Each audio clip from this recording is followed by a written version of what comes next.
First time ಕೇಳ್ತಾ ಇದ್ದೀನಿ.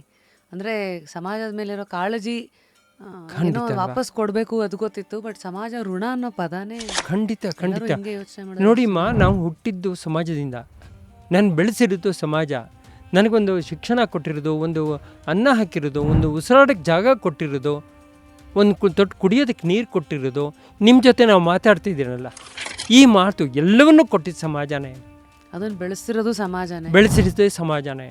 ಇವತ್ತು ಬದುಕೋದು ಕೊನೆಯ ಉಸಿರಿನವರೆಗೂ ನಮಗೆ ಸಮಾಜದ ಋಣ ಇಲ್ಲದೇ ಒಂದು ಕ್ಷಣವೂ ಇಲ್ಲ.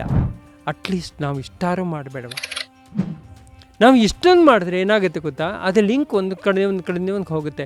ಅದರಲ್ಲಿ ಋಷಿ ಋಣ ತೀರುತ್ತೆ, ಮಾತೃ ಋಣ ತೀರುತ್ತೆ, ಪಿತೃಋಣ ಇರುತ್ತೆ, ರಾಷ್ಟ್ರ ಋಣ ತೀರುತ್ತೆ. ಪ್ರತಿಯೊಂದು ಒಂದಕ್ಕೊಂದಕ್ಕೊಂದು ಲಿಂಕ್ ಆಗಿರುತ್ತೆ. ನಾವು ಸಮಾಜವನ್ನು ಯಾವಾಗ ಪ್ರಾಮಾಣಿಕವಾಗಿ ಒಪ್ಕೊಂಡು ನಾವು ಸಮಾಜದವರು ಅಂತಂದು ಅದಕ್ಕೆ ನಾವು ಕೊಡುಗೆಯನ್ನು ಕೊಟ್ಟಾಗ ಮಾತ್ರ ಸಮಾಜ ಋಣಕ್ಕೆ ಒಂದು ಸ್ವಲ್ಪ ನ್ಯಾಯ ಮಾಡಿದ ಹಾಗಾಗುತ್ತೆ. ಫುಲ್ ವಿಡಿಯೋನ ನೋಡಿ ಆನ್ ರ್ಯಾಪಿಡ್ ರಾಶ್ಮೀಸ್ ಯೂಟ್ಯೂಬ್ ಚಾನಲ್.